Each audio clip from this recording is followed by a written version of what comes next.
Hi, everybody. I'm Bob Bowman, Editor-in-Chief of Supply Chain Brain. I want to welcome you to this webinar presentation on 5 emerging trends to consider for your supply chain, your supply network optimization initiative presented by Verusen. One quick note, there will be an audience question and answer session at the end of this presentation. Audience members are encouraged to submit their questions at any time during the presentation by clicking on that Q&A button, that icon at the bottom of your screen. Now, modern supply chain challenges require modern supply chain solutions.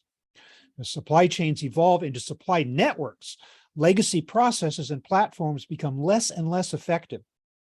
Today, we're going to explore how proper investment into modern materials intelligence methods can amplify your efforts and build what we call material truth, the trust that you'll have what you need, when you need, and where you need it. I'd like to introduce you to our speakers for today. Paul Noble is founder and CEO of Verusen, an innovator in supply chain data, inventory, and procurement technology. He oversees the company's vision and strategic direction. He has extensive experience in the industrial supply chain and distribution space and was recognized as a supply chain pro to know by Supply and Demand Chain Executive in 2020, 2021, and 2022. Josh Ferguson is Senior Manager of Product and Content Marketing at Verusen. Josh is focused on creating thought leadership assets to help global organizations streamline their materials management strategy. So let me kick this off with a question for Paul. Paul, when you started the business, did you foresee such massive supply chain chaos so soon? It seems like Verusen was founded just before everything hit the fan. Sure. And good to see you again, Bob. Thanks for everyone that took the time to come out today.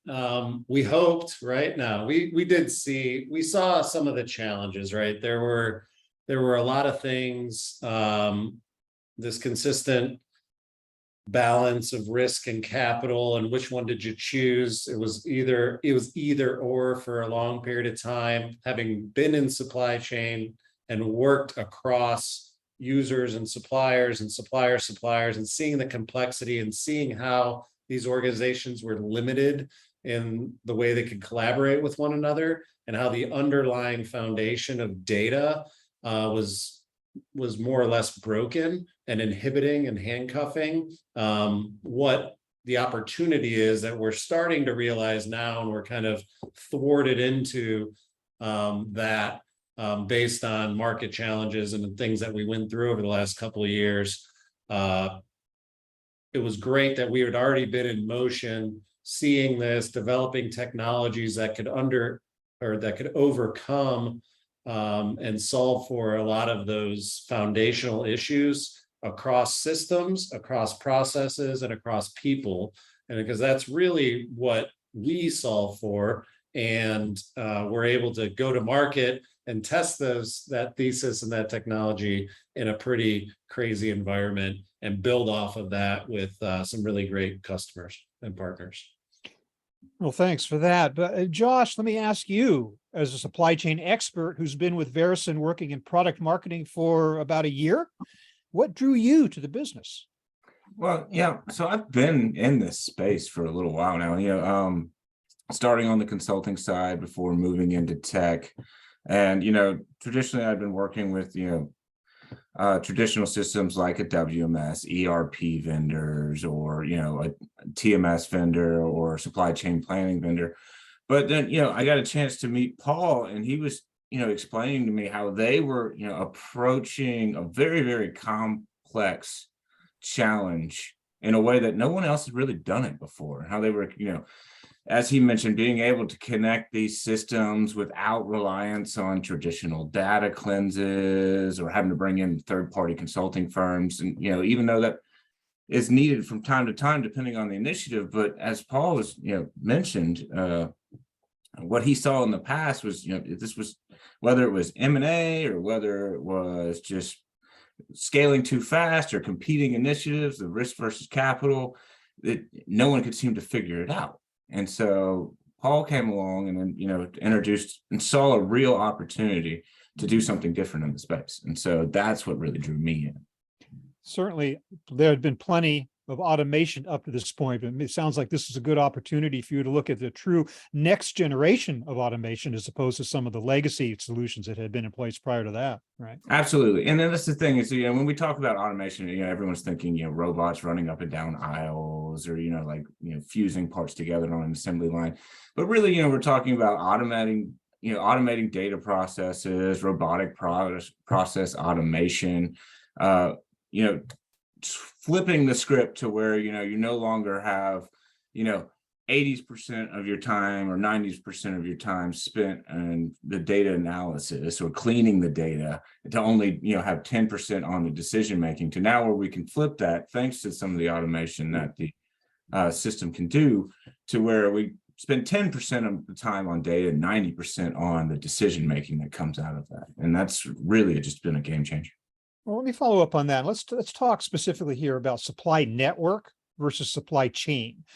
I'm just wondering, Paul, is it maybe slightly aggressive to try to optimize from a network standpoint before you even have your supply chain data in order? Yeah, so there's no, it's an interesting approach. And when we started attacking the problem, you've always run into, all right, we have to get our data right to be able to start optimizing, and you have to juggle that within potential system upgrades, which we're seeing a lot of now that can challenge those priorities and really inhibit. So that's been the traditional approach, is garbage in, garbage out. And as we look at, how can you start optimizing your network from a sourcing perspective, from a signaling perspective, and across an a growing complexity, if you don't know and you can't get your own house right. So where we start is being able to optimize within an organization. As we develop the technology, how can we speed that process up so we can get to outcomes and drive outcomes internally, and then start building network resiliency externally to the business. Okay, so let's then talk about some of the leaps that industries are making in tech applications today. 5 strategies that everyone should consider when optimizing their supply chain. Let's look at number 1 here, and let me once again direct this to you, Paul. This first solution is how to implement enterprise-wide tech solutions in under 6 months. Yeah. Okay, seems obvious, but I think many supply chain experts may be shocked at an initiative taking just months instead of years, which is really what more they're used to. So maybe you could comment on that, Paul. Yeah, and this is where we're going to. We talked about a few elements of this leading up to this first point, and what we're hearing a lot now and what we're seeing a lot now is, all right, everyone's going through a global upgrade of ERP systems or systems of record, potentially multiple systems right now. And that journey can be anywhere from 3 to 5 to 7 years, depending on the size of the organization. And business can't wait for that to start, for that to be completed, to start optimizing. So what you're seeing a lot of, and we're included in that, is purpose-built software as a service for specific areas of the supply chain that can plug in immediately and then start enhancing what you're doing today, but not become legacy too quickly as you implement new systems, right? So it can grow and scale with your organization today and into new systems there. But if you look at all the moving parts typically, and if we, because of where we play, I'll liken it to how we attack materials. Typically, you're going to buy a software product. You have to lead that with a data cleanse, categorization, organization, some sort of governance to be able to then have a system integrator take 6 months for data prep, 6 months for integration, and then roll out across multiple functions or multiple tools which aren't speaking to each other. So you're already playing from behind in that regard. So as we were developing technology, what if we could go in and use frontier technologies like natural language processing to be able to not cleanse to understand, but understand to execute, and be able to start unlocking opportunities across inventory and spend and risk, and how those influence one another when it comes to what do I need today? Because that's really the only thing that an organization wants. And if they could just magic wand or snap their finger, or the expectation of what they're implementing technology for is to just have presented to them the opportunities within the data, have that combined with the power and the knowledge of experts that can be augmented and focused towards making decisions that drive the business forward, and put yourself in a position where you can do that in months instead of years, and also make it more scalable because of the underlying technology. Well, that is really upending conventional wisdom when you say that you don't have to start with an incredibly long and complex data cleansing project before anything else has to happen. So that's really an interesting way of accelerating your progress on a topic like this. You mentioned about natural language processing. I immediately think about artificial intelligence, which has been bandied about by a lot of companies and a lot of tech providers these days. Where does that come into this solution? Yeah, so behind our solution, which is, again, we work on kind of three elements, right? We want to go to any global organization, regardless of what you do, regardless of what systems you run, and help solve for those systems, process, and people challenges. And so what we have in this experience that allows, which is new because everyone's getting into the same experience, to be able to work across those systems, work across those processes, whether you're operations or procurement or reliability, you're working together based on what your incentive is to be able to make the right decision, because they are dependent upon each other. And that's some of the friction that we've seen in, massive execution or scale. And so behind this simple, configurable, and sustainable, and the technology is really driving the sustainability, we're able to take multiple models that one that's built to be able to go in and read catalogs and movements and say, these 10 things are really one. And if we didn't know that, and now we know that, now we can search for them easier, we can keep data more harmonized, and we can drive, now we know that, demand and inventory and spend in different ways. And so that's one way we're using it. And we've, again, essentially descriptions, PO long text, elements that have traditionally been buried or have gaps in them. We're able to go read that information very quickly and be able to garner what is the data telling us. And these are the outcomes that we believe that understanding can drive. And so there's a whole other set of models that are able to take human feedback and knowledge and expertise on, here's why I agree, or here's why I don't agree, and here's why. So we start harnessing each decision and why are these decisions being made, so that we can, get people to put their names on things, start auditing against the past, and start being more predictive to the future, because every decision is going to lead to another one. And what does that decision unlock in terms of what we know within a facility for a material, or across what we're dropping across these organizations or virtual networks that you can run scenario models on before making decisions or investing a ton of resources in inventory or in people to do other things. Okay, thanks. Josh, I want to bring you in from a product perspective. Can you elaborate more on the difference between implementing something like Verusen versus an ERP, enterprise resource planning, or an MDM, master data management solution? Well, yeah, sure. And, those systems aren't going anywhere, right? They have their place, they're needed. But to that point, they're systems of record, right? They're warehouses for this data. And there's that traditional, as Paul mentioned, this traditional mindset that we've got to clean the data before we can pull it. Well, with a purpose-built solution like Verusen, right, you no longer need to clean the data. The information's already in the data. And to Paul's point, we've created the models that will then scrawl that data and pluck those insights out and present them to you and say, hey, I think this is what you're looking for, or hey, I think this is what you want to do with this data. And to his point, allows them to then say, yes, that's exactly what we were looking for.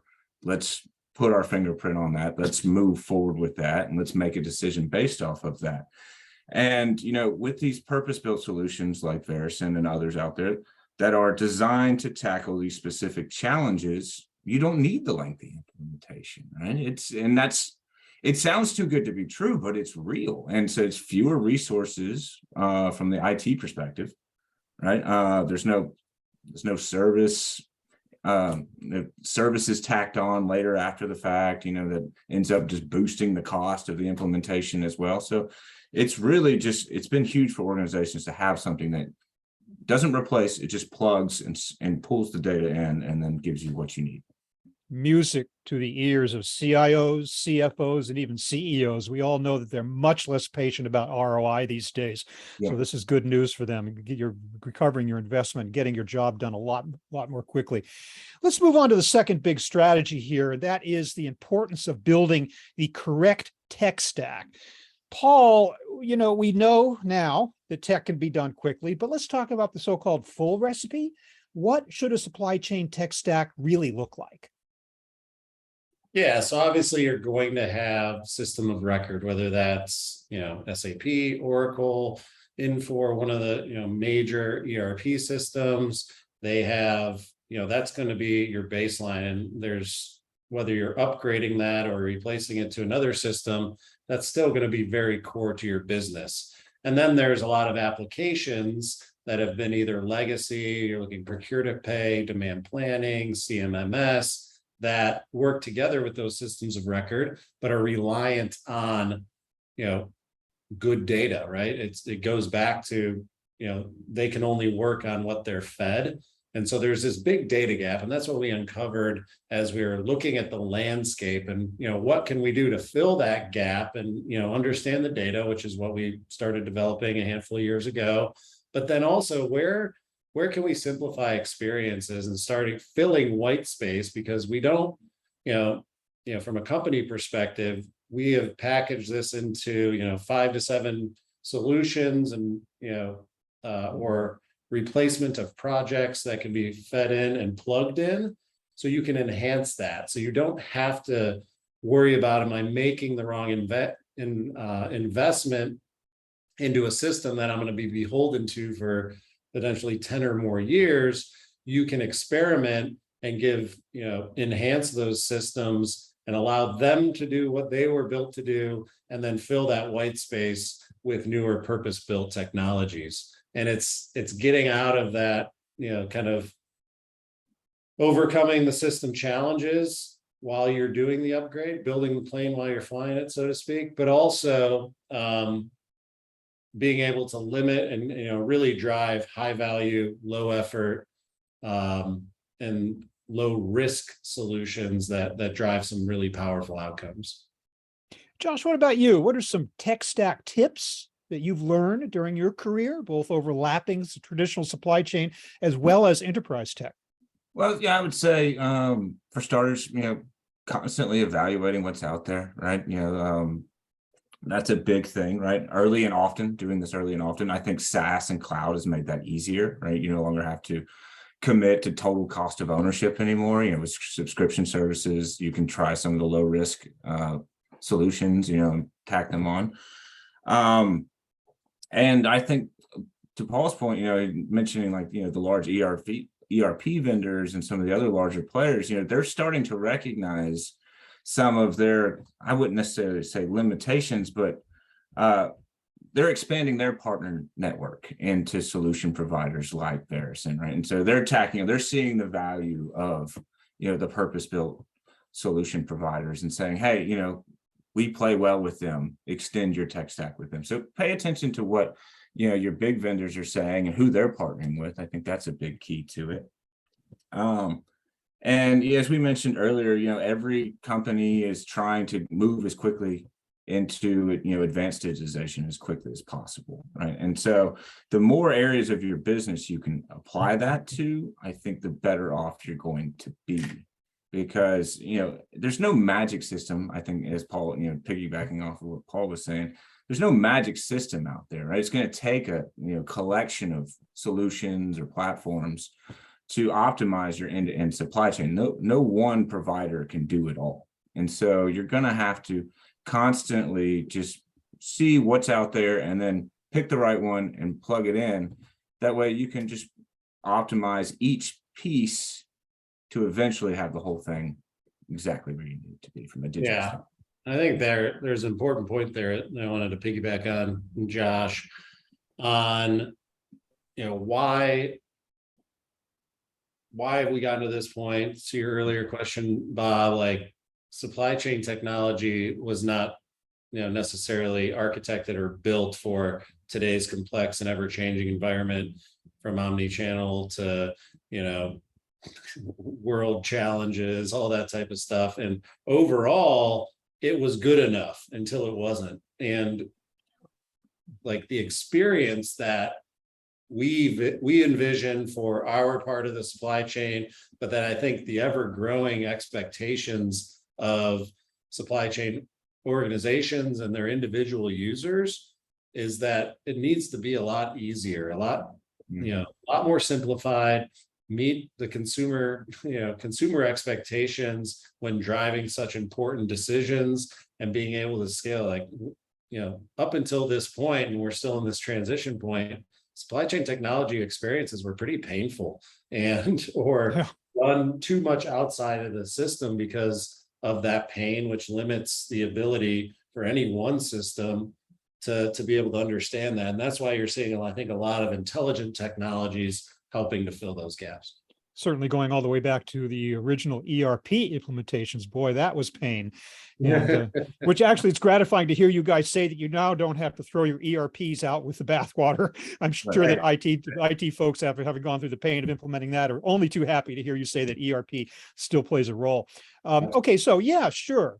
A lot of companies are moving quickly toward digitization, but a lot of the stuff you guys are telling me about today, some of it feels really new. And I can imagine a company saying, well, maybe I'll wait a while, maybe I'll hold back and let somebody else prove out the kinks and all that. Josh, is there an advantage to being an early adopter? Absolutely. I mean, that's the thing is, we always hear the term about leaders and laggards, right? So that's the thing.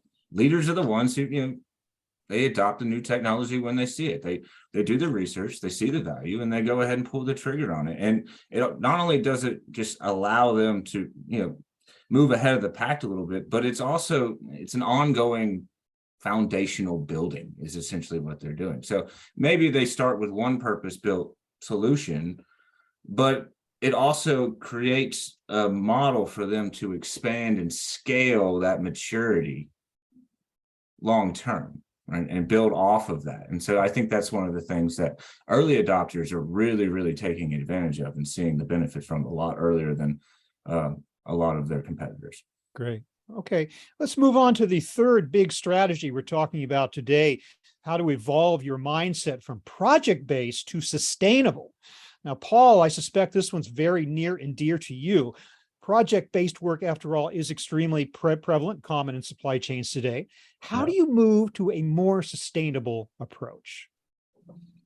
Yeah, there are a couple zingers that come to mind, like once the pandemic hit, like, you're not going to project your way out of this one, right? Or, taking this approach of, all right, well, we can do this for a period of time. Again, we can't sustain this because of, in many cases, change management and people issues. You only get this kind of isolated and less scalable approach. And I think supply chain in general, supply chain technology and supply chains in general have been built on this. So you're kind of having to unravel it a little bit at this point. And data is no longer a project, it's a living, breathing thing, right? So how can you translate that across function to bring people together that, again, should be working together, but have typically been in separate projects, separate incentives, and then obviously with lack of visibility. So, big elements are, how can we look across and understand our organization as one, and projects won't give you that, right? You can only get an isolated look at that, and it needs to be consistent and almost, a system of routine. Even, it's not going to replace systems of record, but some of our users have called it a system of routine. I can go get what I need out of it, make a decision, and then get back to the other many things that we need to do. And I think that's the power of bringing people together, like, for instance, procurement and operations that have traditionally butted heads because of misaligned incentives. Now they can work together. People can put their names on things, and we can learn from those things. We can transfer knowledge. We had an example last week where an organization, hadn't started down the intelligence path, and lost an individual that had been there for 25 plus years that knew everything about the assets that ran across this organization. And I think every organization probably has stories like that. And with labor challenges and shortages and transition of generations and what's out there from a knowledge perspective, I think that there still is a huge risk for organizations that go down the short-term project path versus something that will be more sustainable, so that they can hit not only that specific part of the organization's goals, but ancillary to that, what is the overall good of the organization? How can we truly run as one, even across business units? Certainly the word project itself has this feeling, a sense of finality, like, well, we did it, we're done. Walk away from it. And of course, we know that it's not that at all these days. So there's always a need to continue to improve. Josh, on this subject, I know you mentioned earlier the need for internal adoption, and it seems like this might be a good time for you to expand on that for us.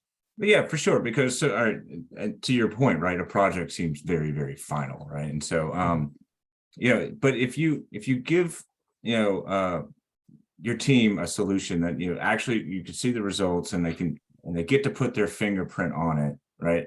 And they get to see how their decision making within the solution is making a real impact, then you'll have greater adoption. And also it comes to the idea of realizing that we talked about optimization, as this grand thing that we're trying to achieve, but you never really achieve it, because the moment everything's optimized, as to Paul's point, because with data being a constant stream, a living thing, the moment you become optimized, you move away from it. Yeah. So you have to constantly just approach it as this thing that we're constantly striving towards, but the data is never really going to stop. So it's just, we're constantly making the incremental changes to improve year over year, or day over day, month over month, year over year, and turn it in, as we were discussing, into a sustainable concept for the organization. Yeah, without the internal adoption, build off that foundation, and don't go backwards, right? And that's the big thing. What can we build off of? Continue to move forward. It's not an all in one fell swoop, but projects just lend for deterioration of results. Okay, let's delve deeper into AI, artificial intelligence. Strategy number 4, why you should augment and not replace with AI. Paul, we've talked a little bit about AI so far in this hour, but you're not advocating for replacing jobs. How does AI augment, and wouldn't it just seems like it would do all the work?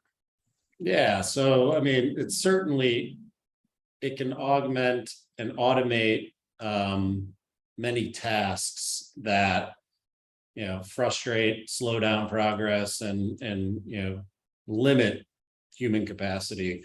So AI is built there to augment human expertise, and without, what Josh touched on earlier, without the prerequisites that inhibit those outcomes, or the analysis that organizations are chasing in kind of a trying to find a needle in a haystack, so to speak, when you can systematically train models, especially purpose-built models, to overcome and be able to present you so you can make decisions, right?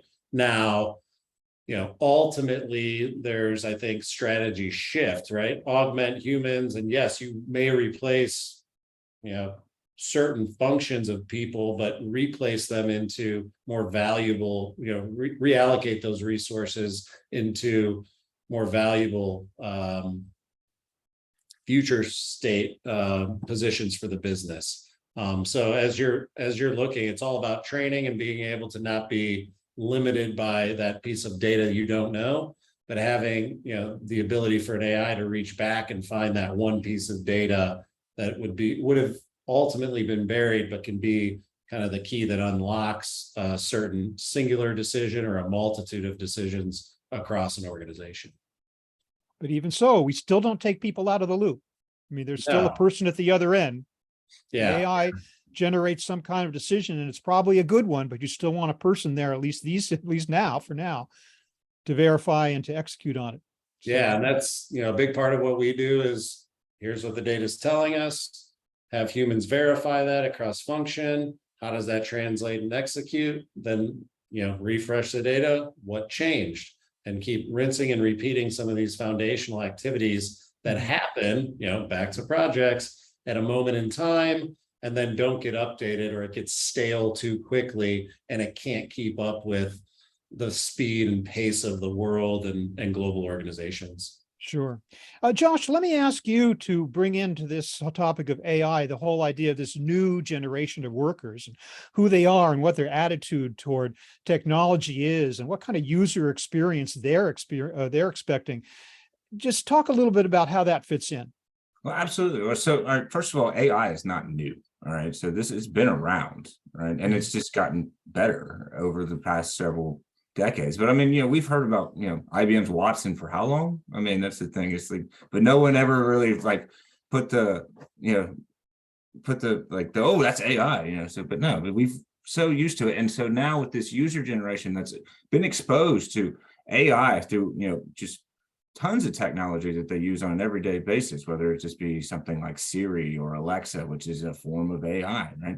The ability to have a system that can bring you information quickly, and you have an entire generation of people that are used to having quick access to information at their fingerprints, right? Thanks to AI. That is going to be something that's key to driving the success with these people, with this wave of workers that are coming into the workforce. Not only that, you have a system that has the ability to,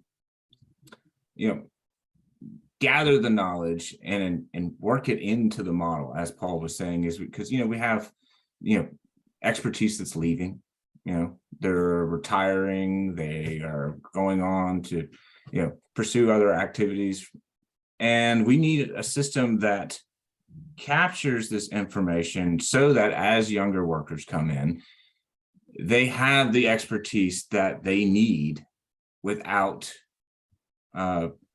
being too reliant on going around and asking other people about it, right? It's already been worked into the system, right? So that guidance is coming, that almost mentorship is coming from the older generation being worked into the system. And now the new generation of worker can use that knowledge in order to continue driving success. Of course, the cool thing is they're already predisposed toward working with this type of technology. You don't have Absolutely. to convince them that it's of value. So very interesting. Okay, so here's something we talked about earlier, and this will form the basis of our fifth and final big strategy tip: how to bridge the gap between procurement and operations initiatives. This one is something of a doozy. How do these two groups that typically work against each other, as we said earlier, find a common goal? Paul? Yeah. So, this was, as we were looking across personas, right? Like why haven't the strategies of the past, even before the pandemic, heightened to the chaos there? Like, what has been the challenge? And it's been, yes, there have been system challenges and data challenges, and then processes that aren't fed appropriately, but are really too siloed and isolated. but it really comes down to a lot of human elements and people initiatives, starting with incentives, right? So if you think about the incentive of procurement, traditionally has been to drive out cost and, align to strategic vendors, initiatives, services, things of that nature, and trying to, categorize contracts and all the sourcing and events that drive within supply chain, at least, procurement initiatives. And sometimes that, even while on paper, those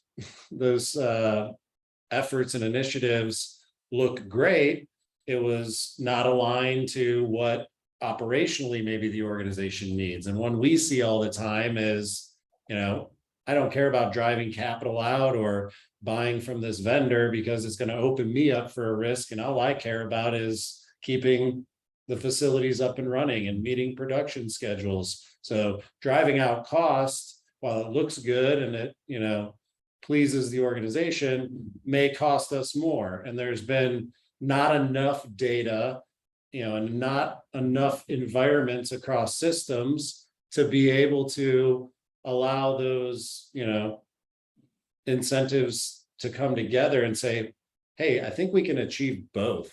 And, we can drive out costs without it opening up for me, because we can put our names on it, we can work together, we can have some opinion in a model. And that's where, again, deep learning and some really cool technologies help unlock this, to say that we can make these decisions, feel comfortable with them, tell more about our why, and then align for the greater good of the overall organization, because those elements, procurement and operations, need to be functioning. And what I need as an operations person, sourcing and procurement is charged to go find for me.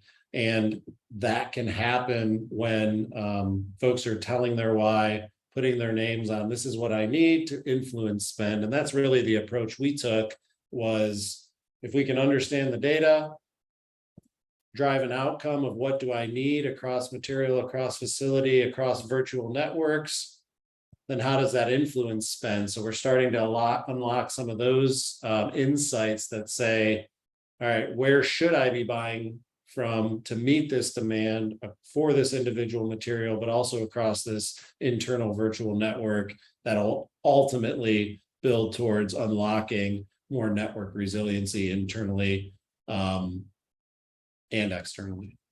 And then thereby getting everybody on board on all sides too, Yeah. supposedly feuding or disciplines. Yeah, I always find it fascinating to hear this point driven home again and again, that a technology implementation is never just about technology. It's about a whole mindset change. It's about the people involved and how they think about each other and the outside and inside the organization. And you did a great job there, Paul, just describing a little bit about how that might come about as a result. Okay. Thanks very much, gentlemen, for running down those 5 big strategies. Very valuable tips, I think, that every company should be looking at these days. But I think let's move now to the audience question and answer portion of our presentation. And audience members, we do have some questions that have already come in, but even as we are answering them, we are inviting you to continue to submit your questions by clicking on that Q&A icon at the bottom of your screen, and we'll get to as many of them as we can, time permitting. So here's a few questions. I'm going to just throw these out and see which one of you gentlemen, or maybe both, you would like to address it. This first one asks, what do you mean when you say, quote, the data doesn't need to be clean to move forward with optimization? We did talk about that a lot. How can bad data be optimized? Yeah, I can start, and then Josh, you can add on to it if you'd like. Again, there's typically enough data in a system, albeit dirty and incomplete, that you can garner a good high percentage of what's happening there and what you can do with it, because data is only as good as what you can do with it. And no organization is going to say, I want to put all these resources so we can have the best data in the world if we can't do anything with it. So as we look at, all right, I call it this, they call it that, but it's really the same thing, so I can garner an outcome out of that. That's really what we mean.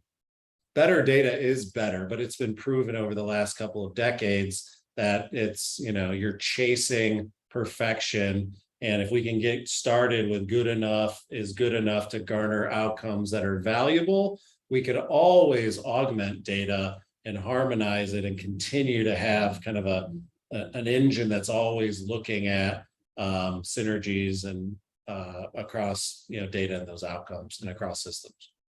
Josh, you have a perspective on that? Yeah, I was just saying, we mentioned it earlier, but I think one of the aspects is when you try and hinder your data, which with these prerequisites, that don't necessarily talk back to the system the way that they should, that's when you're going to run into a lot of the problems. And so when you have a system that can kind of go around the prerequisites or just remove the need for them and pull the information from the data that you already have and the data that will continue to come in, because to Paul's point, there's no shortage of data, right? And it's coming in from all different angles.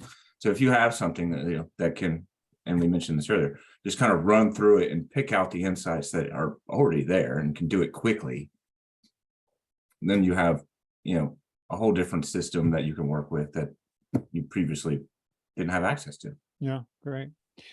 Okay, this question says, what do you feel tends to be the lowest hanging fruit for large distribution networks undergoing optimization efforts?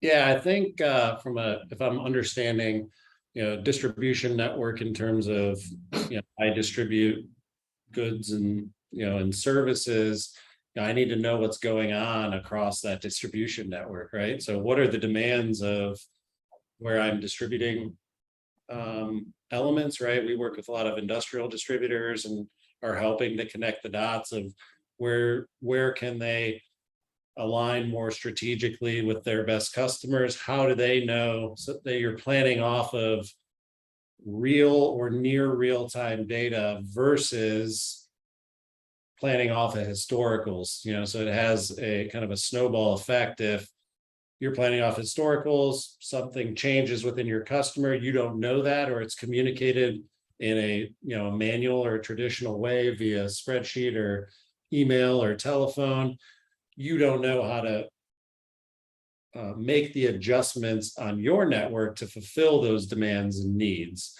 nor do your potential suppliers go there. So as we look at what's the lowest hanging fruit, it's being able to understand and harness more of those customer demand signals so that you can apply that to sell more, but also become more operationally efficient and feed existing WMS models or whatever it may be on where you need to put things to support that demand without over-insuring yourself or opening yourself up to risk.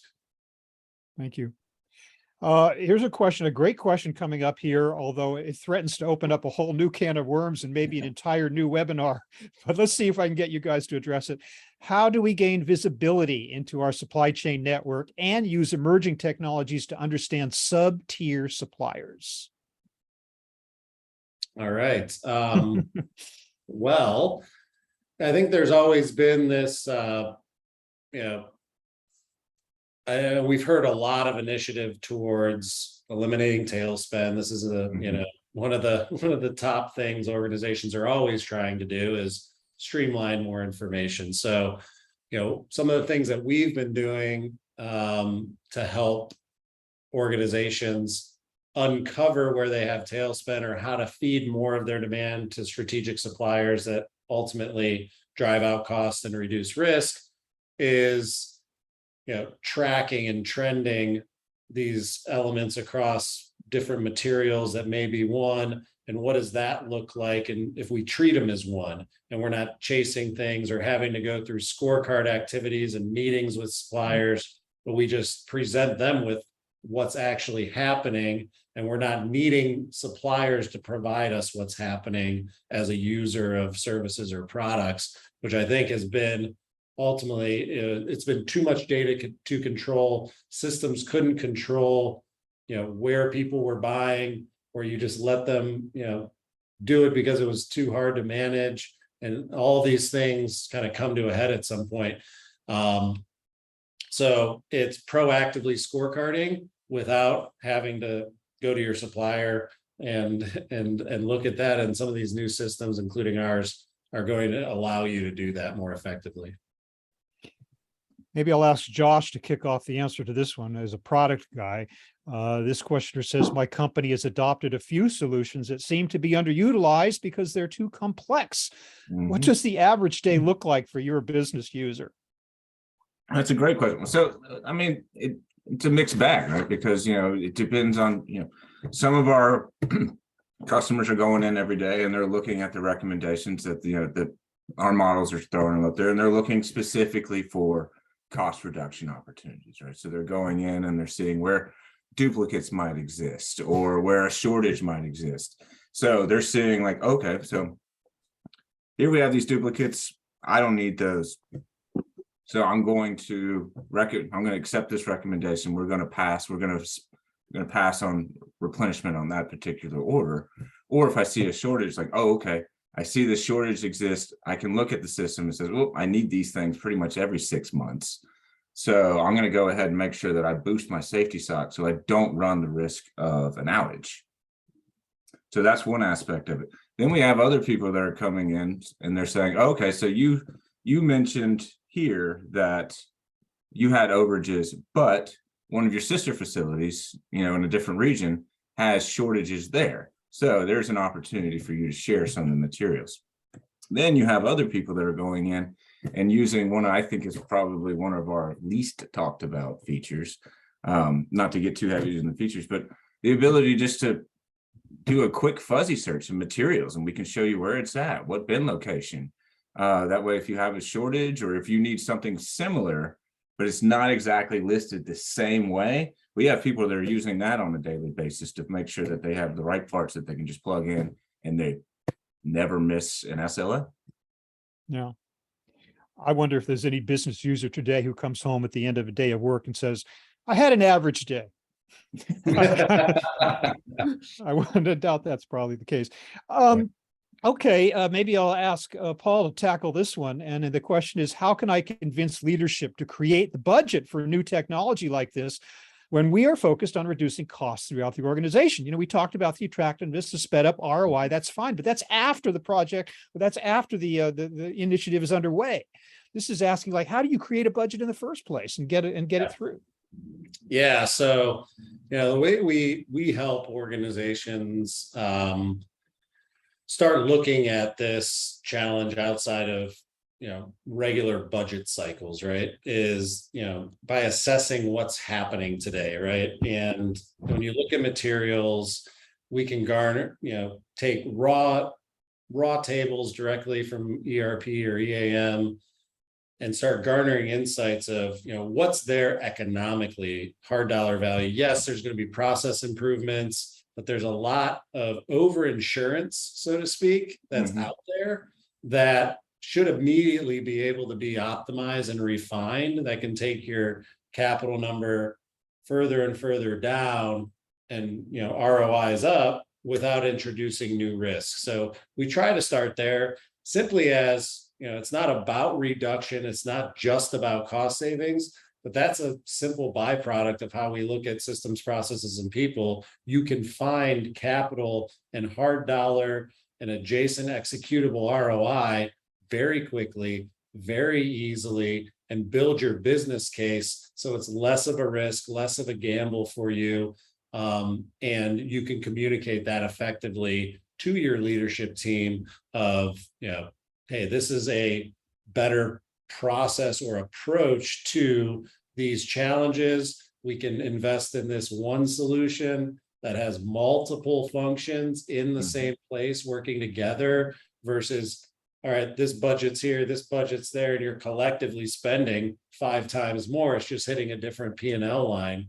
Are some of the ways that we look at, trying to help organizations through that budgetary challenge and building business cases that they're going to sell and make the organization more effective. Unfortunately, folks, we are just about out of time. We have time for just one more question, and I'm going to direct it to Paul. Why is supply network optimization so much more valuable than data optimization. Yeah, we've said it a couple times and touched on it a couple times throughout the discussion here today, but when you really are looking at the next 3, 5, 10 years,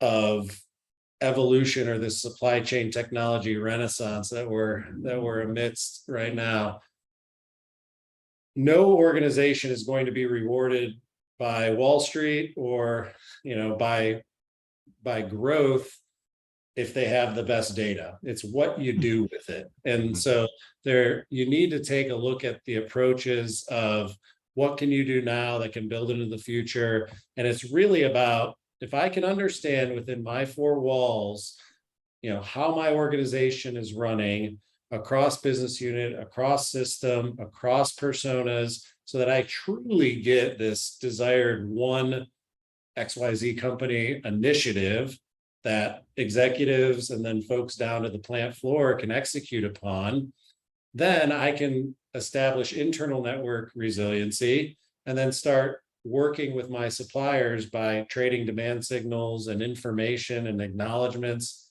external to that. That's how network resiliency is, going to be realized. And when we talk about supply network optimization, it can't come along with lengthy and cumbersome integrations across systems. It needs to be cloud driven. It needs to be intelligently driven. And that's how we're going to extend and achieve network resiliency, in my opinion, well before some of the timelines of 2030 and beyond, and achieve some of the promises that were there with MEBNs and other elements or solutions that traditionally wanted to tackle this problem but haven't necessarily nailed it. Fantastic. Just get your priorities right. It's very interesting to hear this perspective. We don't always hear, but thank you very much for that. We are indeed out of time, but before we go, I just do want to, well, first of all, thank Paul Noble and Josh Ferguson for a fantastic presentation full of information in a very short time. Thank you very much for that. Also, I do want our audience members to know about a couple of white papers that they can access from Verusen. One is on how manufacturers can weather economic uncertainty. The other is 5 quick tips for optimizing mergers and acquisitions. Now, you will receive a link to both of these white papers in a follow-up email. There also, you're looking at where you can contact Verusen, its URL, its website, and its email. So be sure and check them out to find out more information about what we've been talking about today. Once again, Paul and Josh, thank you so much for your presentation. Thank you, audience members, for your attendance and participation and for your great questions. So everybody, have a great day.